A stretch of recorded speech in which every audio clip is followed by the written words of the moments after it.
Sure. Yeah. Hey Noted everybody, I hope NFL you're well. analyst. And we are live. Just one matter I'm going to straighten out here, and related to this. Give me one moment, please, so I can reset this. I hope everyone's doing well, and then we'll get to the question of the day, which is just what the blank is wrong with the Denver Broncos. Oh, man, they are El Stinkeroo. Um, and I'm a Raider fan, and I ought to be just jazzed about it. But you want loyal competition to be precisely that, because hey, it's what you expect. They're the Broncos. They're supposed to give you a good game, but what? Plus, it helps sell out games and all that stuff. You know. Anyway, it's not a good situation. I remember when the Broncos were coached by Red Miller, and they had Haven Moses, and Haven beat us for a 74-yard catch and run on a touchdown that broke my heart and sent them to Super Bowl 12, where they went on to get crushed by the Dallas Cowboys 27-10. Uh, those are days past that I have neatly and conveniently skipped over. Their days of conquest were under Mike Shanahan as coach, which are leading to a book that's coming out by Mike Silver a year from now regarding their offense, and for which yours truly may very well be doing the diagramming for them. Okay. Uh, but my whole point is I'm not really a fan, but I can't say that. I'm not going to say it. I'll just clip my tongue. I'll just clip my tongue and just talk about how Sean Payton is this spiritual? Is Sean Payton getting his comeuppance because he made a negative comment about the previous coach? Is there something in Yes. that is like being is like exorcism or something? What is it? It feels a bit like it. Listen, the way I look at it for Sean Payton is, listen, the dude's going to make the Hall of Fame. Judging by how it is for the Broncos, it's probably going to take a little bit longer than it probably should have, but nevertheless, he is going to probably make the Hall of Fame. That being said, during the 2023 offseason, instead of going to the Broncos as soon as that job was available, he should have waited until, let's say, the Chargers or the Cowboys was available so he could take on that, where with the Cowboys, you have a very loaded roster, especially on defense. And with the Chargers, you have one of the best young quarterbacks in the game in Justin Herbert. If you go to the Broncos, you go to a situation in which you have brand new ownership that is dipping its toe into the mesh and messing things over. My friend Ron Bill knows Ron. He doesn't exactly have the best things to say about the current ownership of the Broncos. You have that monster contract for Russell Wilson, and he's been playing. Not only that, you have a franchise that just has not been built that great over the past several years, and it would take a while for them to get good. So I think it's just a variety of reasons as to why going to the Broncos was not the best decision for Sean Payton.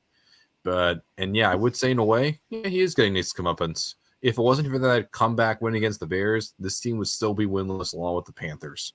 What say you, Bill? Yeah. Well, George Baton and Ryan Poles, right, are young GMs who are in the have 2 wins between them at this point, I believe. Though I think the Bears are about to pick up a second win, but they both come from very similar backgrounds. In terms of their growth, how they were nurtured as young general managers. He's having to sort of try to build the plane while it's flying, and that's usually difficult to do. That team is about to undergo several important changes. Randy Gregory's gone. They're trying to move on from Frank Clark. Several other of the high-priced players on the team are going to be gone. They're going to get younger, and they're going to get bad for a little while. The question is, can Russell Carrington Wilson keep flying along as pieces of plane are sheared off? He's at a point in his career where they should be trying to make things easier, but they're making things more difficult, both schematically and then, like I said, the actual talent mix surrounding him. The good news is they do have 2 dynamic young running backs, one of whom was an undrafted free agent who I've been a big fan of, Jaleel McLaughlin. who I first heard his name when he was a freshman at Notre Dame, not Notre Dame University, Notre Dame College in Ohio.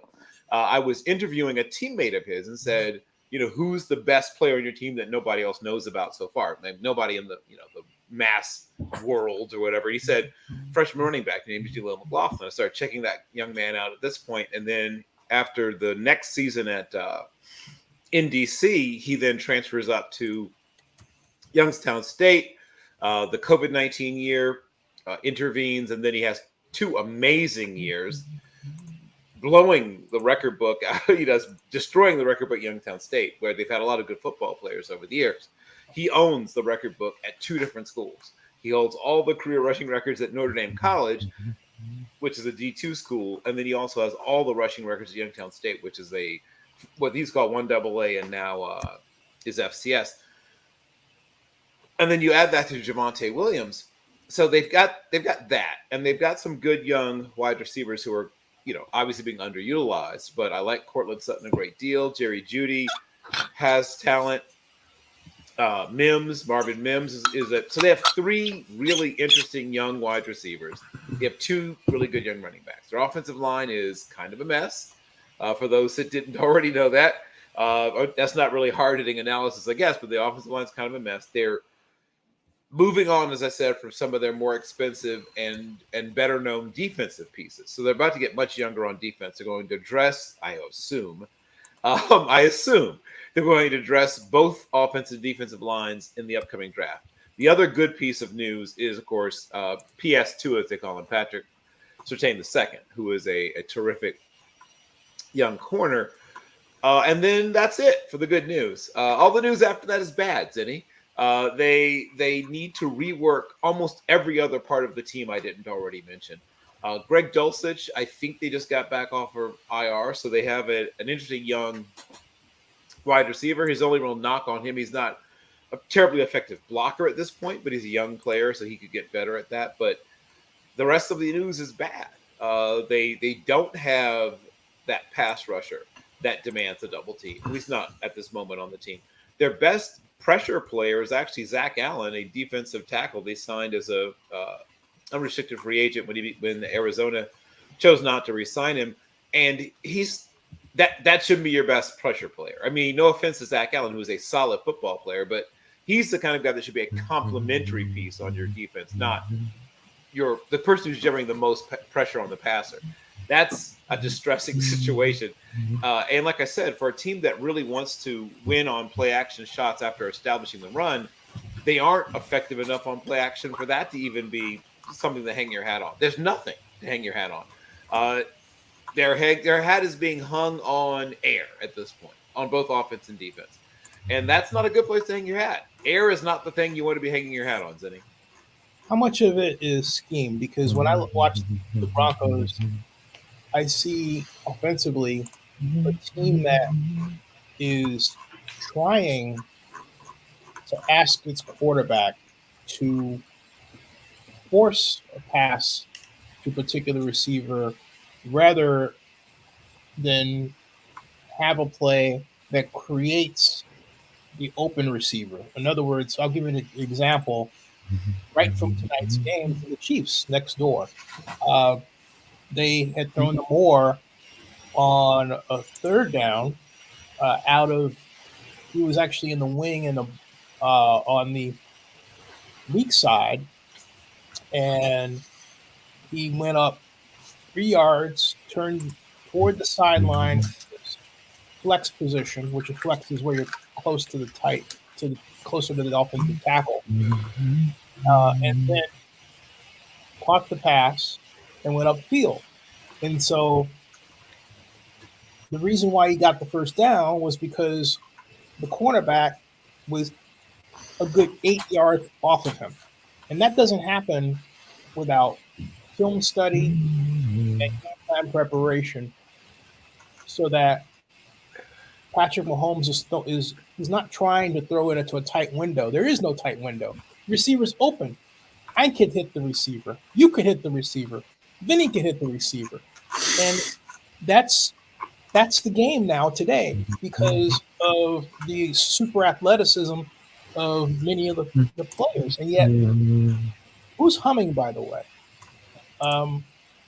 The Broncos under Sean Payton are not using that approach. And I'm tired of these situations where, and the Dallas Cowboys aren't either, and yet they say, oh, now we're using the West Coast offense, and they're not. It's an insult to Bill Walsh. It's really the Bill Walsh offense anyway.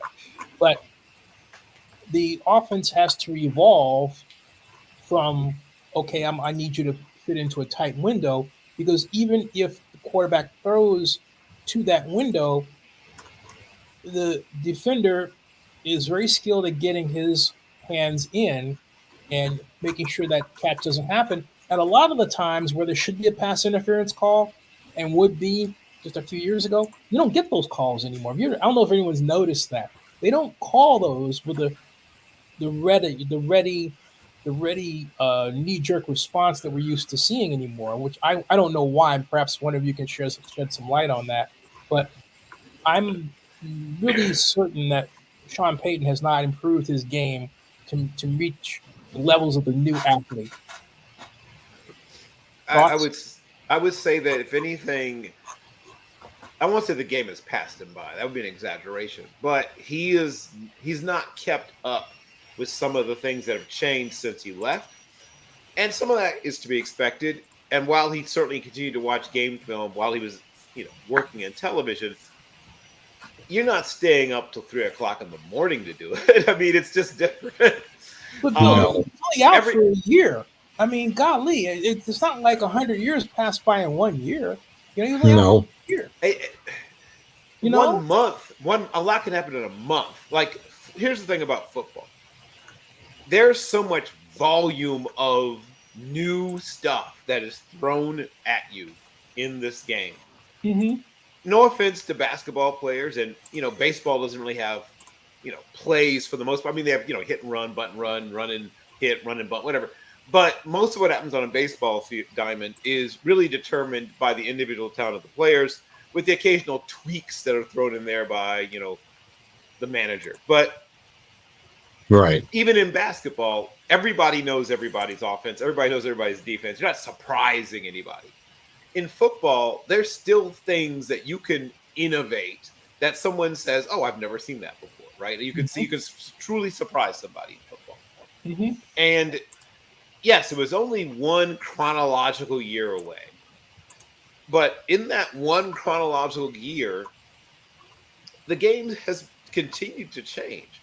There have been little rule changes, but I think the biggest thing that has happened is, you just brought up something about defenses being allowed a little more latitude on what I call the catch point play, right? Right. As long as you are involved in the catch point, you're not just playing through the body of the receiver. And frankly, I'm thrilled to see it, because every other thing that's happened in the last 40 years of the game is favored offense. So I'm thrilled that they're not automatically calling you every time you make physical contact with the receiver while the ball's in the air.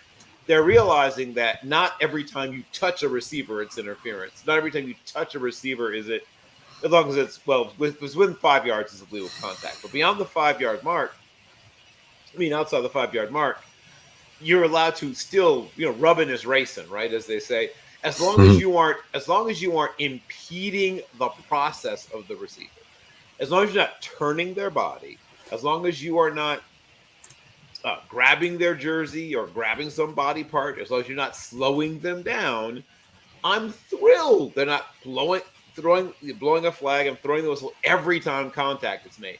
It is almost impossible to play football without making contact with someone, Zitty. So yes, I'm thrilled that they're not blowing the whistle every single chance they get, because first of all, the games will go on forever, right? The game would last 4.5 hours. So if they blew a whistle as the game has become more and more passing centered, you're going to have something as a defender that keeps. Otherwise, we're going to see games like that last forever, and where 70 points are scored on a regular basis. So yes, please allow defensive backs to have, and linebackers and any other coverage player to have a modicum of physical contact with receivers and tight ends and running backs who are pass receivers. So you're allowing cheating. It's not even cheating. Cheating is when you are impeding. If you are restricting the path to the ball, if you are pulling on them, if you are But that's what I'm getting. A lot of those, what I'm thinking of, are examples that include what should be that accusation, and yet it goes without being called. It's crazy. I mean, I'm not saying okay, and so that's why I'm saying you might as well, if you're gonna, rather than get involved in that debate, if I'm an offensive coordinator, I'm going to design plays where it is completely obvious that you cannot find my receiver, that you can't cover the receiver, and the receiver is so wide open, it's crazy. And that's what you need to do today. And if you take a look at the teams that are succeeding, like the Chiefs, like the Dolphins, like the Bills, that's what they're doing. you know Uh, the Dolphins are the best example of what you're talking about. mhm. Everybody begins and ends every defensive meeting when you're facing the Dolphins is they begin and end each meeting with Tyreek Hill, right? We start with Tyreek Hill, we end with Tyreek Hill. We probably mention him in the middle as well. He is a player that everyone who does anything on defense is worried about. And yet, they always have a new wrinkle as to how we get Tyreek Hill away from what the defense wants to do. You want to bracket him. You want to have help over the top. You want to have someone underneath, and you want to make sure that every pass is difficult because you've got an underneath defender and then a safety over the top. Well, how do we frustrate them? Well, we use orbit motion. We have him line up as a running back. We line him up as a tight end. We line him up as a wing. We line him up as, we do everything you can imagine. We shovel it to him. You go back in the old Hank Stram playbook. Right. Yeah, right. We put him every place that is difficult to defend. And the other fun thing they do is they stack, right? They'll stack receivers so that, you've got either a tight end or another wide receiver or bunch so that you don't get to simply focus all of your attention as much as you would like to on taking Tyreek Hill away. There are things that can be done. Like I said, the Miami Dolphins are a fantastic example. They are the number one offense in football right now. They're the most yards per play, most yards per game, most points per game. Like all the numbers you want, they have them all. Yards per carry. I mean, all The of the game numbers. in Frankfurt is going to be insane between them and the Chiefs. It's going to definitely be. Yeah, well done, NFL. That's going to be a game that is truly must watch. And for our friends in I'm Germany. glad you brought that up. Yeah. Just to pick up on what you said. First of all, this is the stat of the game for me. Yep. Yards per play. Yep. Broncos 4.3. Look at that. Mm-hmm. Chiefs 7.7. Right. That's the game. Yeah, that's the game right there, because they are not. What'd you think of the game, Ma? I didn't really look at it. Oh, okay. You weren't mentioning much. If you're well, I'll say this. Like Mom said she didn't look at it. So for the first half, I was not happy with Russell Wilson's play. So I wasn't happy with the entire offense got smothered by the Chiefs front seven. Like, just plain and simple. They just did not give Russell Wilson time to breathe. And even then, my mother wants a clarification. She said she wasn't happy with Denver, period. Oh yeah, I wasn't either.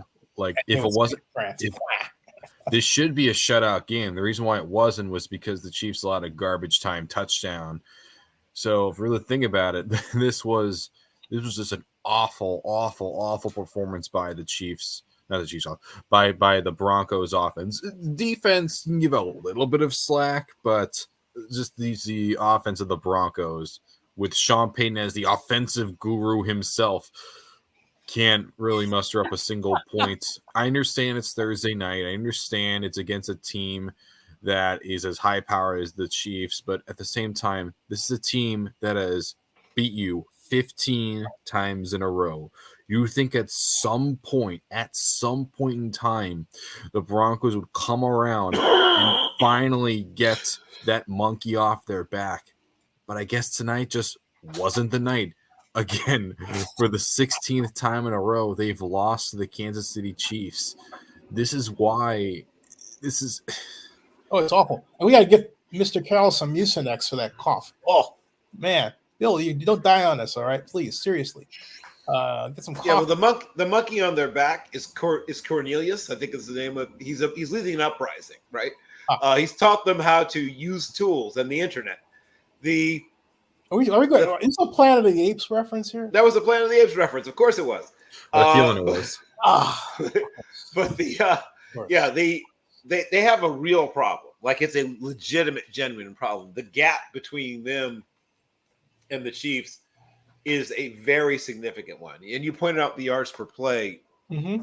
There's, like I said, the pressure. I got a chart for you, by the way. Look at this. Boom, there it is. What does that say, Bill and Vinny? Yeah, NFL team yards per play. It says one. I don't see the Broncos there, but I will say the biggest surprise is this season. Seeing that is the Cardinals. Like Zenny, you were on to now. Granted, are the Cardinals a playoff team? No, but still, like Josh Dobbs has been pretty good. The offense has been surprising. They've played tough. They play hard. They have a disciplined passing attack, whereas under Cliff Kingsbury was undisciplined. Yeah, it wasn't hard to see why Russell Wilson, Josh Dobbs, Russell Wilson, Kyler Murray was getting killed, right? And but here you go, Bill and Vinny. Miami number 1, 8.3 yards per play. Just blowing everyone out of the water. They're ridiculous. Yeah. Look at how far ahead they are, the Niners. The next one at 6.3, followed by Buffalo at 6.2, then Minnesota at 5.9. The Vikings gonna tear it up at this point. Yeah, Chargers at 5.8. Denver stuck at 5.8. That's fascinating. It's fascinating that for all of their maladies, Denver is that close, and yet because of the excellence of the Dolphins so far away, right? But still, and then Kansas City is tied with Denver, unbelievably. But hey, look. Well, once this game goes into that, into the cooker, those numbers will change a little bit. But yes, because this game isn't being accounted for yet. But yes. No. And how do you explain Philadelphia 5.6? Right? They played a lot of their games close and usually with a very strong defensive front. They have the best the best rush run defense in the entire NFL. I think I saw. But even some of these teams, like you have the Vikings at 4 here. The Vikings are a team that's probably going to blow it up more likely than not. And then you have the Giants at 4.0. I'm not surprised. Yeah, and that's not a shock. They've and only led at 4.0. Sorry, Vinny, I didn't mean to talk over you. Go ahead. It's not the shocking that the Giants are that low, as they've only led for only 19 seconds. I'm not joking, just 19 seconds of the entire season so far. I'm going to move my camera real quick. You keep talking. I'm a little surprised by the Saints, but not entirely. As a lot of people questioning if they're suspect or not. Falcons, I'm not really shocked, as their passing attack is going to. The Panthers being low is not shocking. Bryce Young has struggled so far in his first few games.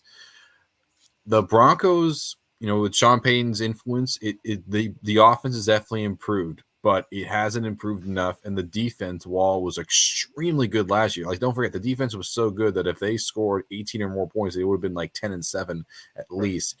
But because of how bad the offense was, they lost so many games. But now the defense is their biggest hurdle. But the defense, but the offense came up short tonight. That, like you said, Bill, once this game gets put in the cooker, it'll definitely go down. Yep. But yeah, just go ahead, Benny. We were going to say, or Bill, the Bears are so high too. I think they'll get better as time goes on this season. Right.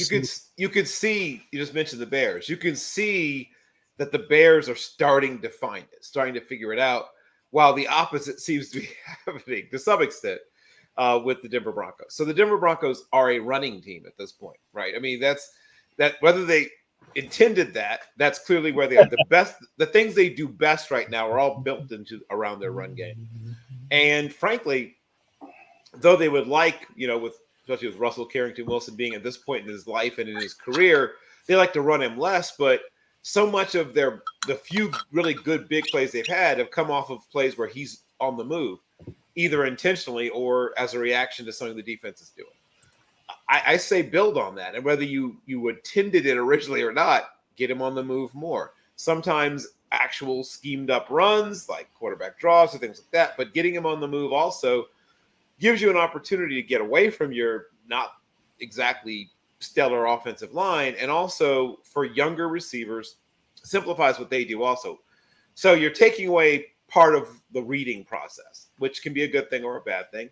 And Russ is not bad at reading defenses, but by simplifying it, by moving the pocket, and by telling the receiver using your sort of scramble drill rules, now instead of them worrying so much about the actual play call they're just reacting to what they see, right? And that can make it easier for young defenders. It can make it easier for young receivers. And in Marvin Mims, who I think is going to be, if there's a secret to unlocking their passing game, well, one, Dulcich coming back off injury will help as well. But Marvin Mims is the sort of X factor. I think that you have a classic X receiver in Cortland Sutton. He's got a big body. He's a good athlete. He's lost a little bit of explosiveness from having a couple of injuries that I think have slowed him down a tiny bit. But he still gives you more than enough to be that classic X. And then you have your sort of speed Z in Jerry Jeudy. Mm-hmm. If Marvin Mims develops what I think what he can become, he gives you something very similar to what somebody like the Seahawks get out of, a guy like Tyler Lockett. And once they fully integrate him into the offense, which hasn't happened yet, that could open some things up. And they can be a play action team. That they can do, but they've got to start getting, first of all, simplify some things. And simplify doesn't mean make it, obvious. Some people think simplicity means obvious. No, you can be deceptive and simple at the same time. And because once again, we just talked about the Dolphins. A lot of what they do is actually very simple. It's just deceptive while it's simple. They actually run some things that are simple plays. That's true. Right. They have a bunch of very simple plays that they, disguise, dress up, lie to you basically about what they're about to do. But when you see the actual the Dallas Cowboys under Tom Landry. Right. But when you see the actual play itself, it's like, oh, that's just, they have a bunch of variants off of just curl flat or slant flat. And it's just dressed up a certain way. You know what, though, Bill? I figured out to pick up on what you say, not to interrupt, but I have to throw this in. They really do not have a lot of plays. It's not like, say, the 49ers under Walsh when they went into Super Bowl 16 with 89 passes and 31 runs, right? They don't have that. So you find them running the same play as much as 5 times in a contest. Sure. Now, it may come from a different formation, or it just may be as simple as, okay, we run it to the right instead of the left. But you figure out what they're doing pretty quick. And I think that's why, that explains their wild swings and wins and losses because, they put up 70 points on the Dolphins. And so everyone thought, oh, the Bills are next and they're going to do the same thing to the Bills. And they didn't. Yeah. And the reason they didn't is because the Bills have a better way of evaluating games or their opponents for a game to form the right game plan than the Dolphins. Than the Dolphins. Than the Broncos did. And the Broncos inability to analyze, let alone anybody else, let alone themselves, it comes out in the very result of the games they play in. Sure. It's and so I'm looking at Twitter to see what some of the reactions are. I'm sure it'll be very measured and reasoned. A lot of people, I actually happened to go and I zeroed in on one search term, basically, and very innocently, having to do with the contest itself. One of these preset areas where you can figure out what the latest comment is, right? And it's about Steve Smith Jr. having a pregame confrontation with Jerry Jeudy. Did you all see that? I didn't. I saw it. He essentially called Jerry. Hey, stop. Dave Compton, $50, a 50 burger. Oh, look at that. Nice. All right. Thank you, Dave. Wow. That is beautiful. Yeah. You're a beautiful human being, Dave. Thank you, Dave. Yeah. And then Dave Nice. says, hey, Zinni, Bill, and Vinny, sorry for not being around, but my health has not been too good, but I'm doing the best I can with the wife help. Oh, my Okay. Lord. Well, Dave, hey, get better, man. yeah. I'm praying. I'll be praying for you. Get better, man. Yeah, thank you. And shareable. And so, wow, that's something else. That's quite the contribution from our Yes. one of our board members. Our erstwhile, yes. Yeah. Dave Compton, $50. Thank you, Dave. Dave, feel better. I'll go call you later. We'll check in. Wow, that's that didn't mean to stop the conversation there. Everyone was like, rah, boom. It's like, or as one of my favorite Las Vegas vloggers, Pomsey would call it a 50 bomb. That's what he would call it. A 50 bomb. I mean, Nice. if you do this right, if we do this right, we would have a lot of those. You know, we just have to. That's an example of what we're capable of. Yeah, Some people, I think so. yeah, $500 a night on these things. But I digressed for a very good reason. Back to the point. Bill, finish your thought, please.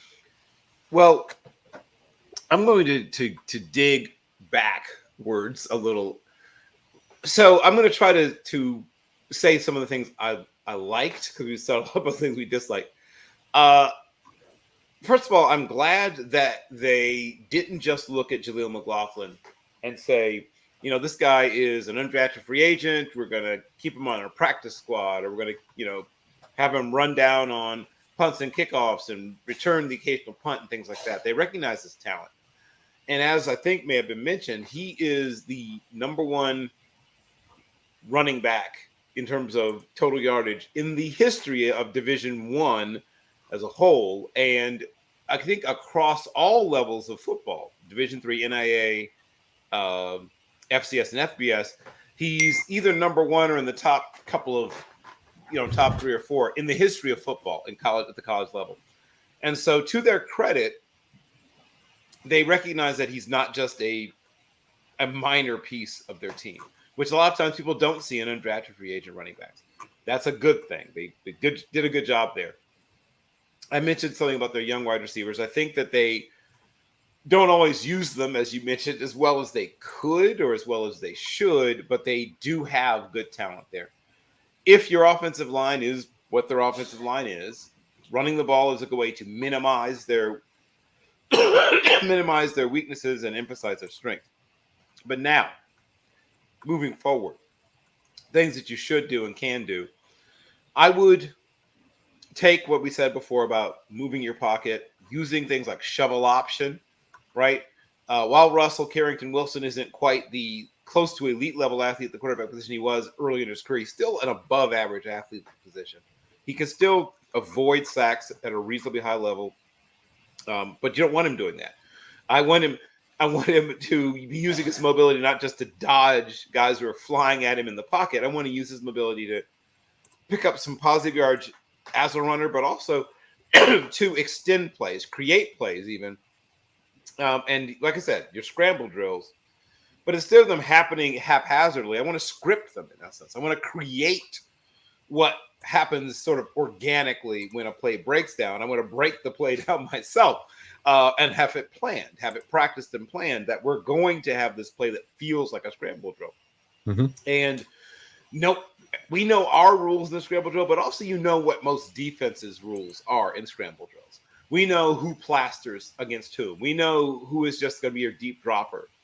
And since you should know those things, you can take advantage of those things. Is there a player you can isolate, either based on size or speed, that you can take advantage of in a scramble drill situation? The answer is almost always yes. And if you catch them, especially on early downs where they say don't have a nickel player on the field, which some teams don't. Some teams always base out of nickels. So there's always a nickel player on the field, but some don't. Some will have a full complement of 3 linebackers or 4 linebackers if it's an odd front. And if you go to your sort of scramble drill play while you've got at least one of those players being a linebacker, and you have a tight end who's a good enough athlete or a running back who's a good enough athlete to simply run away from them. Now you've got a potential big play every time you dial this up. Linebackers, especially nowadays, are decent coverage players, but they're rarely elite coverage players. There's only a handful of them that are elite coverage players where you don't worry a little bit when they're matched up on a running back or they're matched up on one of the more athletic tight ends.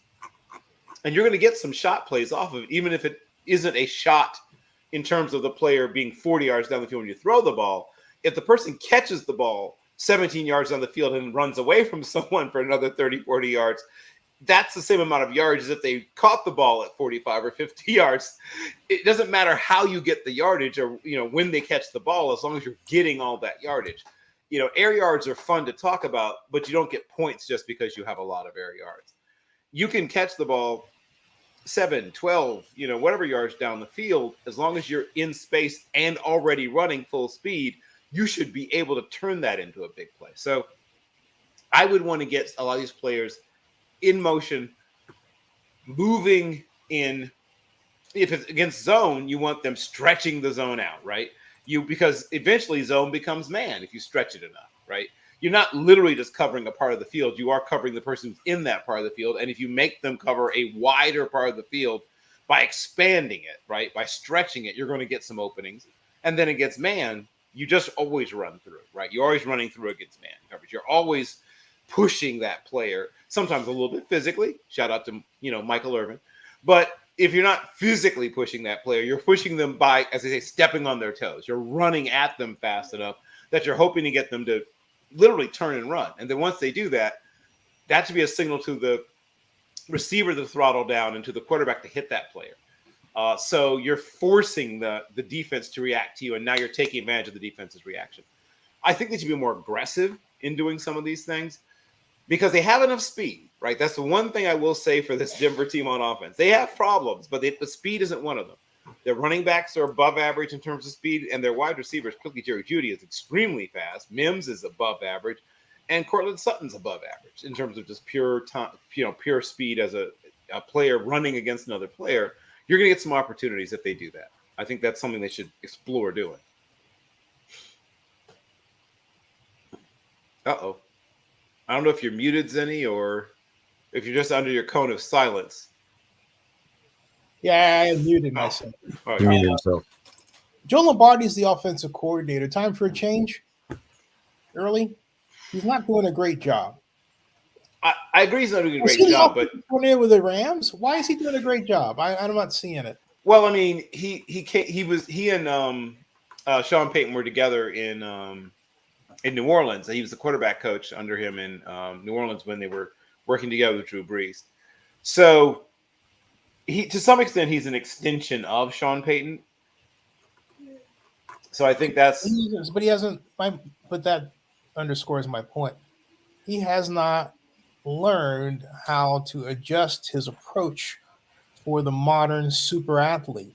And again, I emphasize that term because you're talking about players on defense that are arguably as much as 3 times faster than their 1960s counterparts and as much as 4 times stronger.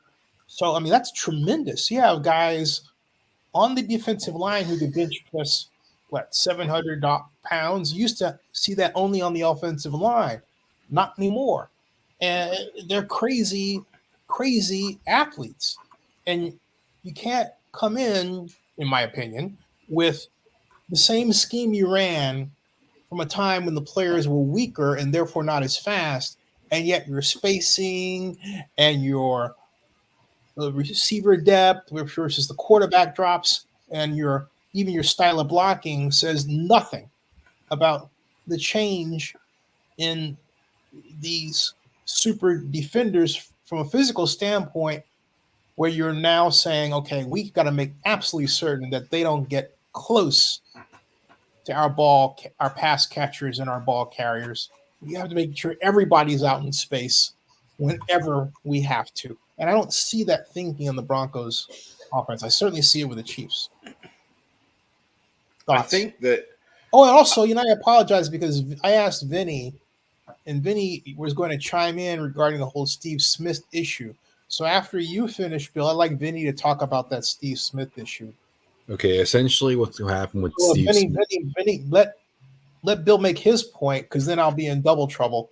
Let him finish his point, and then when he finishes his point about what we're talking about, then go over to what you're saying. Okay, go ahead. Okay. Yeah. I think that Joe Lombardi, and by extension, since he's sort of an extension of Sean Payton, I think that the two of them like complicated a little too much sometimes. And I believe that they get a little too cute sometimes in terms of, you mentioned, that, the depth of the playbook, or the I guess The the number, most number of plays drawn, the number of plays you go into a contest to run. It's in your, Right. they're in the game plan. But your practice time doesn't ever increase. So adding more plays either means you're going to stop practicing other plays, or you're going to have plays in your playbook you really haven't practiced. Mhm. Practice time is static. It doesn't, it's not elastic. It doesn't change. It doesn't grow.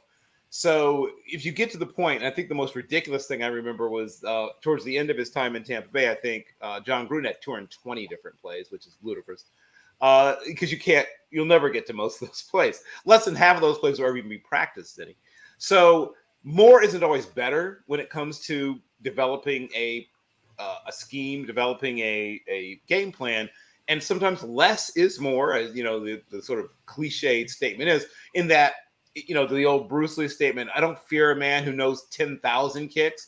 I fear the man that has one kick he's practiced 10,000 times. So that I think they could literally strip out some things, get rid of some things, look at the things that haven't worked or aren't working, figure out why they aren't working. And then if you can't fix what's not working, just literally get rid of it. You're not required to keep a play just because you liked it before or it worked before. You're allowed to move on from things. And I think that I ask you though, before we go to Vinny, Bill, doesn't that call into question how organizations teach their players? Because I understand that the collective bargaining agreement has shortened the time that coaches can spend with their players. But if I were asked to run a team, I would take it as a concept that's very similar to how some cars are built now. You have the frame out there, and everything is built on the frame. It's not by the assembly line. They're sitting and they're bringing it to it. What I would do is I would have the players in a formation, and then I would say, all right, we're going to do the receiver drills. You have the split in over here doing their drill. And then we'll have the offensive line practicing a certain blocking at the same time. And we'll have the tight end doing the tight end drill. And we'll all work, first of all, we'll all work in unison. And then we want to ISO someone. We'll have everybody watching the ISO for a particular player so they can learn what that player is supposed to do. But they're all lined up in a base formation. And then they can break off the different formations from that base so that people can understand what it feels like, to be in those formations. And that way, I think they can cram in a lot more information more efficiently. That's just how I would do it. Why don't they do anything like that? like packaging, like play packaging. Is that what you're driving at? I'm talking about in practice, where you just say, hey, look, all right, let's line up in split backs formation for folks. And we're going to do a drill. First of all, emphasizing the concept of the play. And first, we're going to run the play and understand the steps. And so everybody goes through their steps. Then the next time we come back, we say, all right, now we're emphasizing what the split in does, which won't take long because the split in's a decoy, right? In that play. If you're riding 22Z in out of red left or red right, that's both receivers split in and flanker and running sidelines. They're actually a decoy because they're trying to split the safeties. But you're going through each one of those with your players so that they know that drill.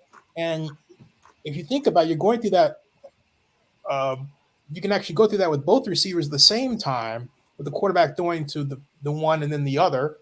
And then you can keep going through about what would be 15 different steps and it'll be a play drill, and the play drill will be done. And then you can go on to the next play drill. But if you think about it, they're not moving. The next play drill is done. You say, okay, go to from red formation to green formation, which means you're shifting your backs, and then go to brown formation, which means the fullback is under the quarterback and the halfback's on the weak side, and then blue formation, halfback's on the strong side. Okay. So my point is, well, you can do all that sitting there, and then you have all that in a film that players can look at, and you're chronicling it. So my point is, why not, it's a more efficient use of time. You know what I mean? That's what I'm saying. I'm not saying that that's the only way to do it. Someone may come up with something even better, but why just do it the old way that goes back to high school? It makes no sense to me. Okay, now I understand better what you were driving at. Yeah. And I think some of those things would help, but I mean, I'll just land the plane here.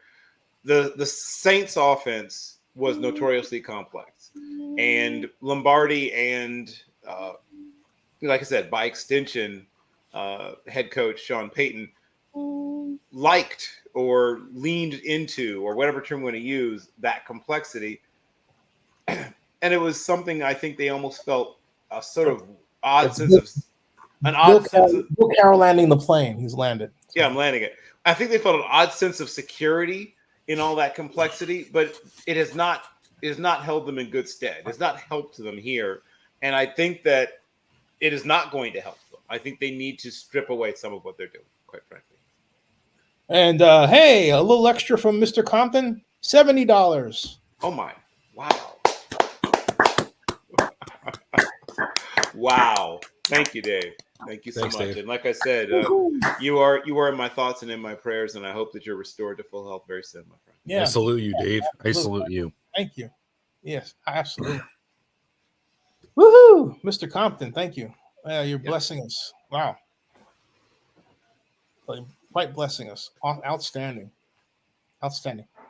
Folks, that comes up in the Google AdSense to the next money send. So that'll be the next month. I'll keep you posted. Outstanding, man. Outstanding. We got to get Dave well so he can get richer. And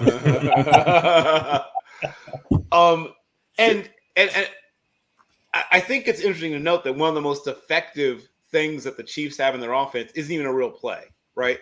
It's what we call the Trav routes, the Travis routes, the Travie routes. So we've been calling them, where Travis Kelce, himself, who grew up playing quarterback, literally says to the quarterback, I think they're playing me this way. I'm going to do this, but if I don't see it, I'll do this other thing. I don't know what it is yet, but I'll get open. I mean, literally, that's it. And it's literally unstoppable to some extent because they don't know what they're going to do. There's no way you can know what they're going to do if they don't know what they're going to do. But in order to get to that point, you have to really trust your players. And admittedly, I don't think they have anybody they trust that much. I don't think the coaching staff trusts their quarterback that much. They don't have a tight end, obviously, that they can do that with. I don't think they're trusting their receivers that much. I think that they're drowning a little bit and leaning into complexity and some simplicity, at least in part because they don't trust their players. But yeah, Bill Walsh used to do that. He used to draw plays up in the dirt with the Niners. But bravo to Andy Reid for giving his players the comfort to do that, the area, the zone to do that in. That's really speaks volumes. Now I have to fulfill the second part of my promise. Vinny, what the blankety blank was going on between Jerry Jeudy and Steve Smith, my friend Steve Smith? Okay, this actually, there's some lore to this in the first place because Steve Smith explained that a while back. He said that he apologized to Jerry Jeudy for calling him a mediocre wide receiver, and apparently Jerry was kind of annoyed by that. First place said like he was pissed off, and then Steve said, "Okay, I do not apologize. That you're an overrated, overpaid, average tier 3 wide receiver who has not lived up to his first round status and looking to get traded. But I would suggest to those teams that are looking to trade for him, do not, because this man cannot handle criticism and has not played to the level of his draft stock." And so basically, Jerry Jeudy went ahead and doubled down on proving that Steve Smith was right Yes. by going after. That was smart. He was, yeah, but I know I know, a lot of former athletes have been, trashing current athletes. Like people have been going after Dak Prescott and Zach Wilson and Jerry Jeudy now. But like, to be fair, Jerry Jeudy hasn't really been that productive since he was drafted. Like he was, okay, 1 year he was hurt for the season, if I'm not mistaken. And last year, he didn't really do much. And this year, like, I know that for the first half, he had like 2 receptions for 1 yard. Yep, you heard that right. 2 receptions for 1 yard in the first half of this game. But Vinny, in fairness to Jerry Jeudy, yeah, the entire offense couldn't really generate any. Why would anybody blame him for not having great production when the entire Broncos offense hasn't had great production? That's true. Russell Wilson was under pressure for the entire game, so we're not going to put too much of fault on Jerry Jeudy. Right. I put it on. That's why I say, fire Lombardi. Why do people protect offensive coordinators who put these crap game plans and crap plays on the field, ask players to run them, and then blame the players for not making their crappy offenses look better? As my friend, as my best bud, Mike Ippolito would say, back when Joe Lombardi was the offensive coordinator for the Chargers, Lombardi should change his last name because he's not living up to the Lombardi legacy. Yeah. Well, that's the thing about it is that if he's getting his job because he's, the descendant of Vince Lombardi, that's, as far as I'm concerned, just as good a reason to fire him. Because, hold on a second. I got to say this because I'm going to say this. There are too many extremely talented, very brilliant, young, black offensive coordinator potential coaches waiting to have a job like that. And this guy is mailing it in based on his last name. Well, I think this is more his connection to Sean Payton than it is his last name in this particular case. Because he's been with the Saints. He was with the Saints for a while. Like, and it's what Mike said. Mike was essentially saying that if the offense can't produce, Lombardi should change his last name. Essentially, you got colleges with brilliant coaches at North Carolina and other places who are black, who can do a better job than this guy. You mean to tell me that I have to admire that because Sean hired and brought him along? No, you shouldn't. Like Sean Payton also brought in Vance Joseph to come back to the Broncos, and we know how great his defense has been. Yeah, well, I mean, Vance Joseph's defense has done a better job consistently, at least in the offense has. So, and I'm glad they praised Vance Joseph tonight. But my point is, that me too. You've got to get away from this mindless thought process that goes on that blames the black player for the white coach's plan, and no one ever thinks about it. They're being brainwashed, and so you have people repeating this in bars and every place else about players who these folks don't even understand football, and they're just repeating what they hear on television. And it's damaging to these players. Yeah, and from that perspective, Jerry Jeudy being upset with Steven Smith, but going after him physically is not a cool thing to do. That's stupid. Yeah, no. You don't want to go after Steve Smith Sr. physically. For those who don't know, he is an undefeated training camp fight champion. He's taken on and beaten all comers, including Cameron Jarrell Newton, Ken Hamlin. Ask anybody. In defense of Steve, I like Steve. I know Steve. I got to know Steve at the Philadelphia NFL draft. We hit it off.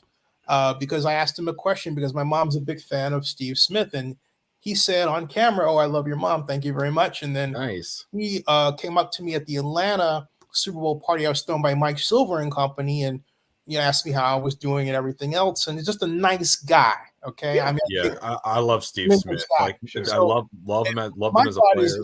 If Steven Smith is taking time to offer criticism to anybody like Jerry Jeudy, he's done it to many different players. Yes. They should listen. Yeah, he should. Like it's Steve Smith, a guy that's going to make the Hall of Fame soon. Yeah. Like in general, you shouldn't. But I think with Jerry Jeudy, I think with him, he's in a situation with the Broncos where they have been bad. Just plain and simple, they've been bad his entire time there. Correct. He's frustrated with his lack of production on the offense the last several years. And this is a guy that's dealt with a lot. And yeah, he's going to be frustrated. Like he doesn't want to be reminded of that. So I understand it from that perspective. But at the same time, he should also know that, hey, listen, this is a future Hall of Fame wide receiver you're speaking to right now. You should take it to heart. You should really listen to it and understand that, yeah, it's going to be criticism. It may not be what you want to hear, but it might be what you need to hear if you want to get better as a player. When I think about, Steve Smith Sr., here's a guy that was in junior college the third best receiver on his junior college team, right, at Santa Monica Junior College. Mm-hmm. Now, in his defense, one of those people was Chad Johnson, a.k.a. Chad Ochocinco, at Santa Monica Junior College together with him. But that was the second best receiver. The best receiver on the team didn't even play college football, a guy that ended up, getting married, and I think he went to work for the post office or something. But he finds his way to... What was his name? I'm trying to remember his name now. But there's a cute little, not cute little, but interesting little thing out there about that Santa Monica Junior College wide receiver group. And I saw it years ago. But like I said, the funny thing is the guy who was the most productive of the three didn't even play at the 4-year level. He goes to Utah, where he's the number 2 to a guy named Cliff Russell that no one even remembers mostly. And you do. He's yeah, right. But most people see him as like a return specialist, and he was Utah was in the WAC at that time.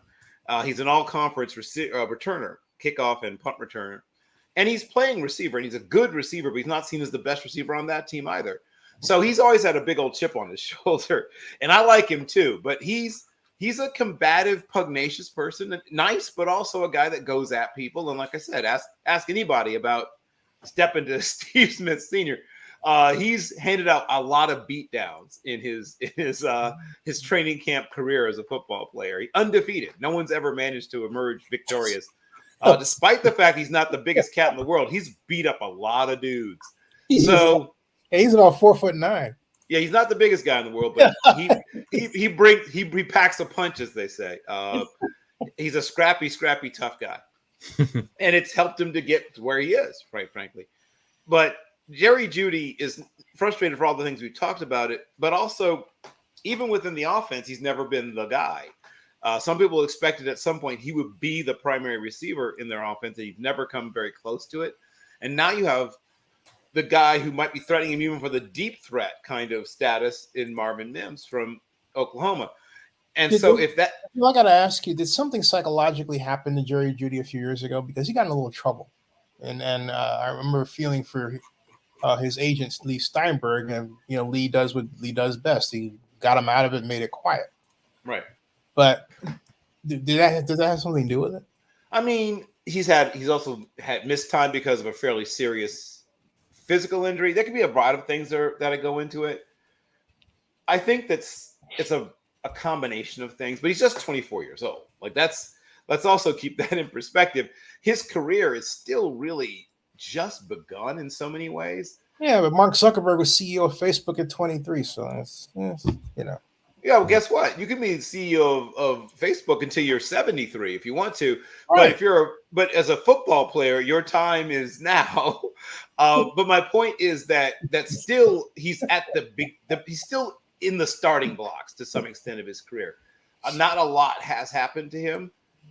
Maybe some things should have happened that haven't happened. Like I said, and like I said, there is a question mark to some extent about why he hasn't been more productive. But in his first year, in the offense there, his 44% catch rate was the lowest amongst qualified receivers in 2020. He was the 200th ranked receiver in terms of bringing in balls which he was targeted. Then he had a high ankle sprain the next season, and hampered him much of the year.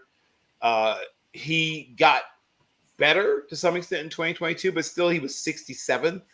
67% in catch rate, which is 101st. So it's sort of middle of the pack amongst the receivers. But he did manage to get 972 yards that year and 6 touchdowns. So he then has a hamstring injury, in this season early on. Then he injures a knee. So he's been battling with injuries this particular season. And I remind you that Pat Shermer was the offensive coordinator for Jerry Jeudy coming in, who has the distinction of being ranked the 3rd worst offensive coordinator in Broncos history. There you go. Yeah. So, Yeah, I'm not going to fault Judy that much And because that's- the situation is and not that- that great. And that's an example of an offensive coordinator being responsible for the lousy performance a player puts on the field as a first-round pick. Right. You know, No, I'm aware of that, but I'm saying that it's a combination of things. I think the fact that he's struggled at some points just to be physically healthy has played into it as well. And like I said, he's probably a little bit insecure about even his place in the offense. I think it's all of those things together. so let's work on closing this hour up to an hour. And so, all right, round robin. How would you fix the Denver Broncos, starting with you, Vinny? Okay, what I would do is try to find guys that are young, experienced, understand modern day NFL offensive schemes, and try to promote them or even hire them to be the premier guy who calls the plays on offense.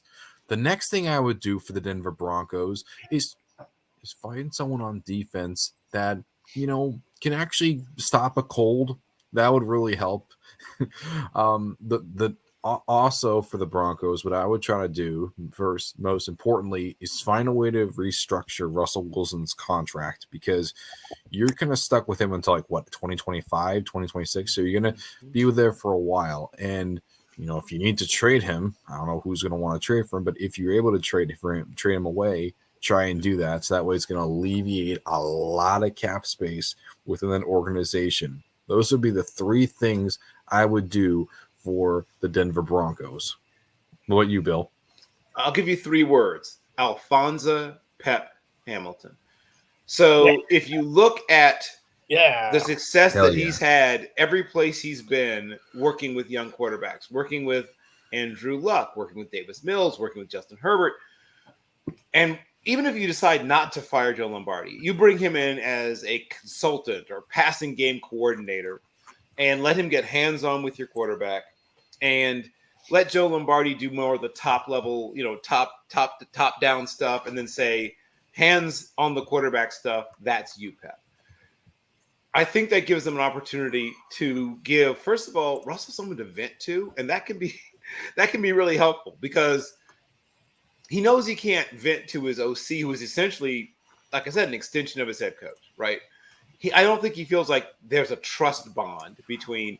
I mean, first of all, one of the first things that Coach Payton does upon being hired is start taking little subtle shots at Russ, right? Well, the first thing he does, taking Russ down a peg in essence. And then Lombardi is seen essentially as almost, like a part of the body almost of Sean Payton. So you can't really vent to that guy. So when you can't go to your OC and your head coach has already sort of made it clear that he's not the biggest fan in the world of you, a buffer will help. Now Russ has someone, a shoulder to cry on, or someone to complain to, whatever you put it, but also somebody you feel like is his ally. And Pep Hamilton is a person who is also strong enough. He's got experience not only running offenses, but he was a general manager and head coach of the DC Defenders of the USFL. Yep. So he knows what it's like to be the guy in the big chair, even though it might be at a smaller chair level. He's been in the biggest chair that league has to offer, at least. So I would bring him in sooner rather than later and let him be that buffer between my offensive coordinator and my very expensive, as Vinny just pointed out, quarterback, who you can't move on from for a while. You just can't. So you have to figure out a way to make this Russell Carrington Wilson thing work, at least for a little while longer. And that's, I think, would be the solution to that. And then on defense, you got to go out and hit the do better in the draft, and be more consistent. Let me put this, not just better, be more consistent in the draft at addressing the positions of need. They've got to find a pass rusher, a top level, tilts the field pass rusher, and you need to find another corner to go with. You have one really fine young corner in the very talented Patrick Surtain II. Now you got to find the other one. So you can't just have one corner, because that just tells everybody where to go in your offense. Oh, we can just avoid that guy. We're going at this other dude. So now you have to make sure they can't just go at the other dude. Okay, so in close, I would, dealing with right now, install a 10-play adjusted verbiage no huddle offense because they don't have one. They would have used it by now. And I'm not talking about the offense we use at 2 minutes, right? We have a particular set of plays. I'm talking about shortening your nomenclature so that you can take your plays and call them in a no huddle fashion. And Sean Payton didn't do it when he was with the Saints. No. And he, for some reason, this is what I get to my criticism with Lombardi, brought that lack of knowledge and ability to do that to the Broncos and essentially infected them with their not really understanding how to install the not modern game into their system. And the modern game, I'm not saying you have to go no huddle on every play. I'm not a fan of that, but you have to be able to dial it up, go no huddle, dial it down. You want to, eat more clock, dial it down when you want to give your players a little time to adjust and everything else. Dial it down when you have plays you're going to send in that have long verbiage. You want to get those plays ran. Then I would really install 4 plays. Have the kind of shake routes we see, bless you. We see teams like the Chicago Bears run with DJ Moore, where you come in and go out in that back way, or the Kansas City Chiefs, or the Miami Dolphins, or the Philadelphia Eagles. I haven't seen the Broncos run anything like that. So my point is, these are schematic adjustments the Broncos can make right now that would lead them on a course to victory. As far as defense, I'll be honest with you. I think Van Joseph and his staff are doing a fantastic job with what they have. They are quite literally, on a game-by-game basis, keeping the lid down on opposing offenses. Well, okay. There was the Dolphins issue. It's kind of hard to get around that one. Let's kind of take that off as an anomaly where the game plan staff just completely flew the coop. And so I'm assuming, if I may, Bill, assuming, and maybe you can help me out with this, I'm assuming that there is a break between the Broncos game plan staff over here and defensive staff over here, and they're not one and the same, because how else to explain why they could be so poorly prepared for the Broncos? And Bill, you're going to add to that. For the Dolphins. And Bill, you're going to add. And I'm going to be very honest. And I rarely criticize players' effort, but you could see, especially late in that game, there were some effort deficit plays, is how I would put it. Obviously, the game's out of reach. The backups are in there. Now, the backups are still pretty good for the Dolphins, as we learned, if you didn't already know that. But you just saw guys not really giving everything they had on defense later in that game. That's part of it. Part of those last 3 or 4 scores, I saw guys not really running to the ball full out. I saw tackling that was really effort that wasn't there. And while all the things you said schematically are valid and true, there were some actual problems with player effort. And I don't usually say that because it's usually not the case. Usually players are trying literally as hard as they can on every single play. That was not the case late in that game. I think at some point the Denver Broncos shut it down a little bit, quite frankly, in that game. And I rarely say this, but I watched every single snap of that game. That happened with Lamar Jackson and his blockers. If you take a look at that play where he got sacked, and his blockers they didn't even touch the Steelers' defensive end, J.J. Watt, coming around. They literally just pushed him along a little bit. They didn't try. And I've seen a lot of that. It's almost like they're throwing lookout blocks. The whole term that came from football lore where if somebody didn't want you to do well in practice or anything, or they wanted to get you killed in training camp, they would throw what's called a lookout block. Lookout means look out, he's coming. Right. Yes. That's what Ole! Right, the old Matador. Ole. Yeah. I think that's probably not what was happening in that particular case. And this is Trent John Watt. I think it's the Justin James Watt that you're referring to. They should not have had their hands on JJ, who is now a television analyst. But Trent John Watt. Thank you for the correction. Right. TJ. Okay. Yeah, right. Justin James Watt is. It's actually Trent Jordan Watt. I think it's Trent John. Actually. No, it's Trent Jordan.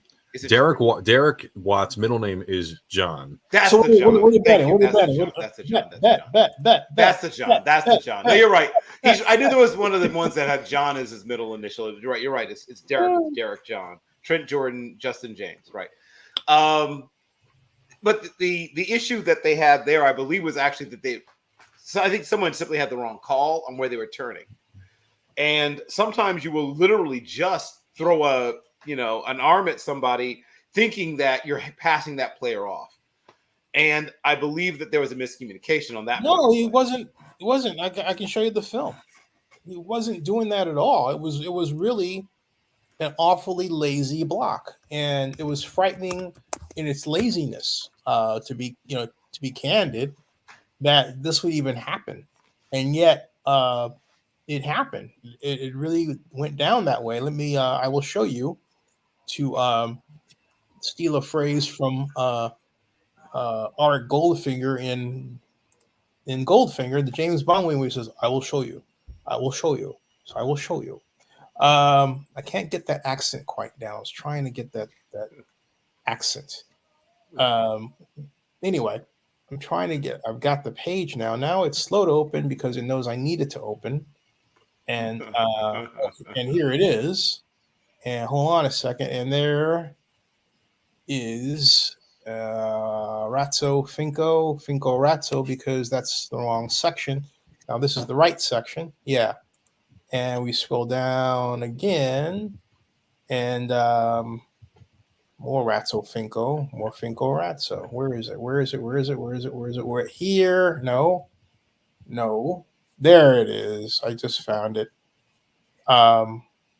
And Daniel Falala, bad blocking causes. Oh, yes, Daniel Falala. Yeah. The formerly 405-pounder who is now slimmed down to a svelte 386 or something like that. I'm going to bring this in real quick right now. Oops, wrong button. Or 70 something. I think 376 actually. It might be. Thank goodness I do not have my hand on a nuclear code or nuclear button. Anyway, okay, where is it? It is right here. Allow. And that's the one problem with someone the size of Daniel Falele is lateral movement. It is and will always be an issue for him just because of his sheer mass. Watch 56. I referred to TJ Watt. It wasn't. Watch 56, okay? And here, I'm running the play right now. You ready? Sure. So look. Without the sound. And I had to do that because I'm describing it. Therefore, it becomes educational as opposed to a video. Right. Yeah. So we've got Lamar set. Here we go. Now watch that. See how 74 is dropping. Okay, look. See that? Look. It's a vertical set. Yeah, and see that. See? Well, and that's everything I just talked about. This is a huge human being who has trouble changing direction. That's what that really is. You know, he was 405 pounds not too long ago. Wow. So yeah, did you not know that? He's enormous, and so he has trouble with that's and so anybody his size, and also you'll notice the bend. Mm-hmm. So when what bend? Well, that's what I'm talking about. I'm talking about Trent Jordan Watt. Thank you for the correction. Is using that bend and his tremendous advantage in lateral agility. That's simply 56, though. That's Alex Highsmith, who is also really good. Right, that's not also really. In case you didn't notice, that I think he had something like 14 and a half sacks himself last season. Right, so he's also wearing Lawrence Taylor's old number, 56. Remember that? Yeah, well, 98. If you're going to go really old school on Lawrence Taylor, indeed, he did wear 98 back in college and high school as well at at Lafayette High School, where two of my cousins, Tori and Tomas Johnson, were teammates of his. That's pretty cool. I got this. I got to see a lot of Lawrence Taylor. There's no bend there, Bill. That's right, because he's 6'9" and formerly 405 pounds. We've talked about this. I told you he's just too big. Yeah, and in fairness, he was forced into duty because the starting right tackle was out. Correct. Question I have about Trent Jordan Watt. Got to mention that part, Bill. I think right now he is by far the front runner of DPOY, and in case anyone's curious, yes, he's going to make it first ballot. I'm pretty confident that I'll say that right now. TJ Watt will make the Hall of Fame on the first ballot. If not the first, second ballot, he'll definitely make the Hall of Fame. You'll think he'll get Defensive Player of the Year over the Giants? The Seahawks. Witherspoon. Yes, he would. Yes, I mean, Witherspoon would have to have a record-setting year to compete with him. I think Watt is going to shatter the record made by Al Bubba Baker back in 1978. Yeah, well, I don't know if about shattering it. He has to stay healthy. That's the biggest thing, right? He has to stay healthy, but he has a shot at it. Record for what? Sacks in a season. Sacks in a season. Al Baker, who has a case, by the way. Al Baker. Okay. Yes, he was on Shark Tank too. He was on Shark Tank too. He had those patented boneless ribs. Yes. He had the most amount of sacks in a season, which was actually the NFL's first season. Then they went from 14 to 16 games. A lot of people think of how Mark Gastineau and Michael Strahan had the sack records, but based on John Turney's data, and I'll be right here, me and Turney don't get along at all. But we don't. We hate each other's guts. But I will give credit where it's due. He's very thorough. Yes, he is thorough when it comes to the sacks, and he did find out that Al Baker actually still holds the record with 23 back in 1978. So 45 years of holding that record, and there's a real chance with the extra game that TJ Watt might in fact break it. And if he does, I guarantee you, if he does break it, he will be the Defensive Player of the Year, and he will make the Hall of Fame first ballot. No question in my mind. Gentlemen, it's 1:09 in the morning Eastern, so let's call it a great show. We've been on for 1 hour, 16 minutes, and 29 seconds and counting. Yes. 32 Thank seconds. you all so very much. And Dave, feel better, my man. We'll give you a call. Yes. Thanks, Dave. God bless you. And thank God you bless. for the 70 bomb, as Pomsey would call it. Thank you. Thank you so much, Dave. Seriously. In the background, that ends this live stream. Everybody, please share this video, like this video, and if you haven't done so, subscribe to Zenny62 on YouTube. And check out our newest website, a more conventional take on the news, but it's got some really sneaky, interesting back-end stuff. And it has some rather controversial news that I didn't come up with. That came straight from your federal government. Hey, don't look at us. ZennyReport.com, and it is right here. And to which we also get news straight from the Prime Minister of the United Kingdom. And so the latest news is, Dallas Cowboys. Right. Let's scroll down here. The latest news is actually right here. Justice Department. Somebody named Peter Gamlin guilty of fraud, says Justice Department. Or if you want to scroll down, there's the Battery Oakland Plans show, says the Battery SF owner Michael Burtz. That's a little inside baseball in Oakland. Or Dallas Cowboys, most popular sports team in America. That's a little gambling news. And then Mr. Sunak speech at Finchley United Synagogue after the sad events in Israel, to which we play for their recovery and everything else. But anyways, a lot there, folks. If you wonder who that man is, he is Dmitry Medvedev. His middle name is difficult for me to pronounce. He is the former president of Russia, and he wants Ukrainians in, and he writes some stuff that's Medvedev, Anatolyevich. Totally nutcase stuff, folks. Medvedev. Check it out, ZennyReport.com. All right. Thank you all.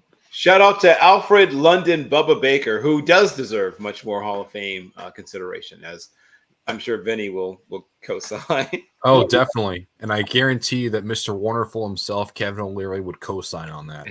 Good night. We'll see you. Good night. All right.